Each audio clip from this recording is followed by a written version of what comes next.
Good morning, good afternoon, good evening, wherever you're watching. The channel's called Ratchet. My name's Andrew, and on this episode, I correct some mistakes that I had no idea I was making at the time. Run the title. A couple of videos ago, you will have seen that I deepened the nostrils to the front nose panel. Now, a couple of guys made comment that that wasn't done as good as it should have been done.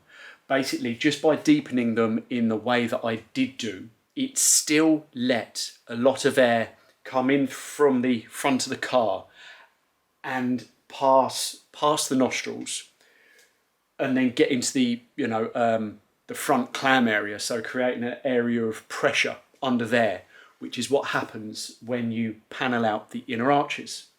So basically what I need to do is revise the front nostrils, how they are made, to basically capture and direct far more air that comes in through the front grille and out the back of the radiator, and then get it out, up and over the car.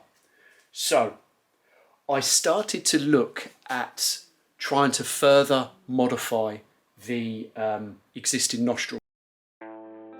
And I did that by putting another slice into the nostrils, and you can see I've brought forwards the front edge so it's tighter up against the back of the fan, but that didn't really give me the depth that I was after.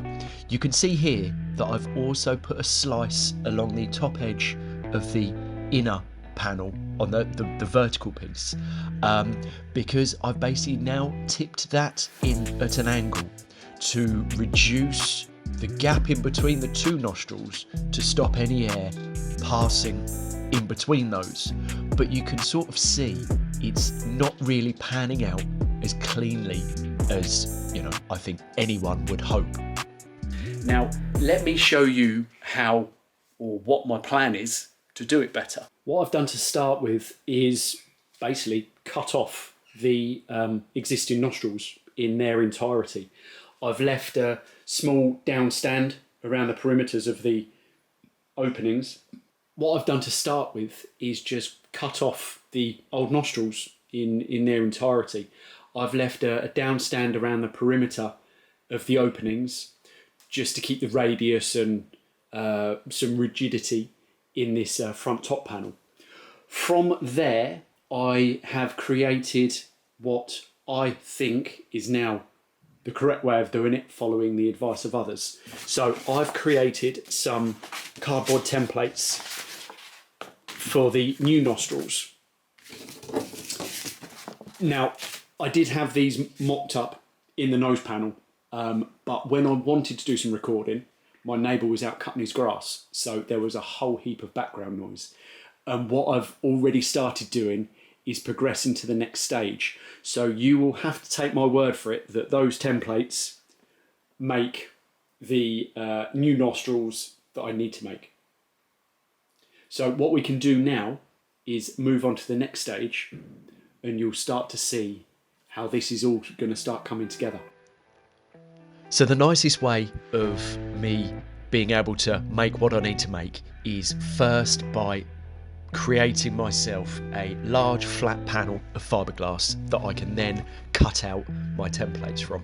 So here you can see me waxing a sheet of aluminium that I had. I think I put on 2 or 3 coats of release wax, and then once that had flashed off and I buffed it off, I then cut the fiberglass matting and started to lay that up onto the aluminium sheet. I actually just used a standard smooth roller to help me consolidate the resin between the layers of fiberglass. It did the job.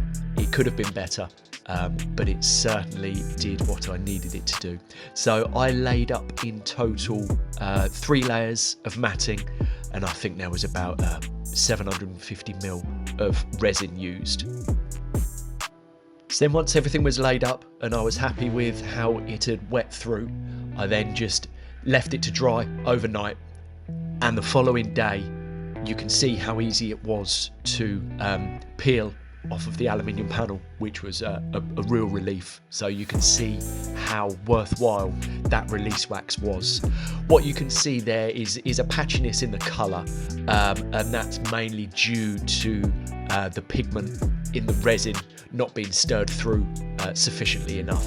So the fiberglass matting is fully soaked through. I'm more than happy with the strength of the actual panel. It just looks a bit patchy, but it's absolutely perfect for what I need it to be used for.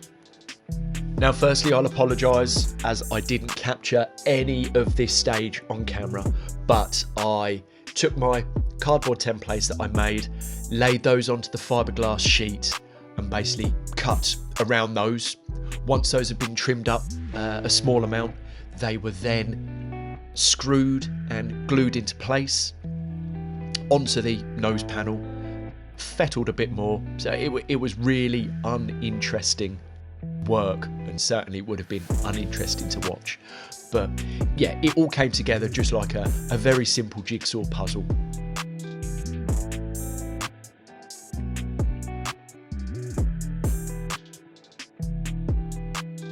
So getting to that stage was pretty quick, as you can imagine. Working with new panels, large flat panels, everything comes together really nice and quickly.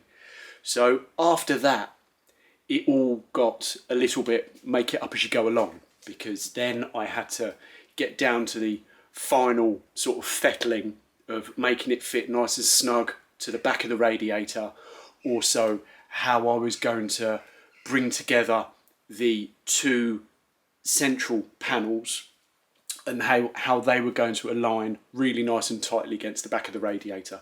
Again, to try and block as much air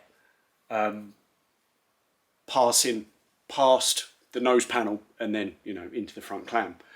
So yeah, so many hours, a lot of fiberglassing, a lot mucking round, fitting and test fitting. I've ended up with what I think is the final incarnation. Certainly, I don't want to do it again. So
unless I decide to film some more and tack it in after this, but who knows.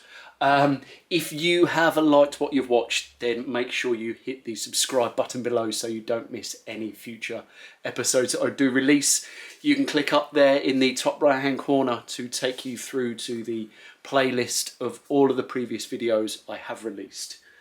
Coming up in the next episode, I don't know yet. I've got a few things bubbling along in the background, so depending which one takes priority depends on what parts arrive next. But whatever it's going to be, I'll obviously make sure that I share the highs and lows with you guys. So up until then, I will catch you later.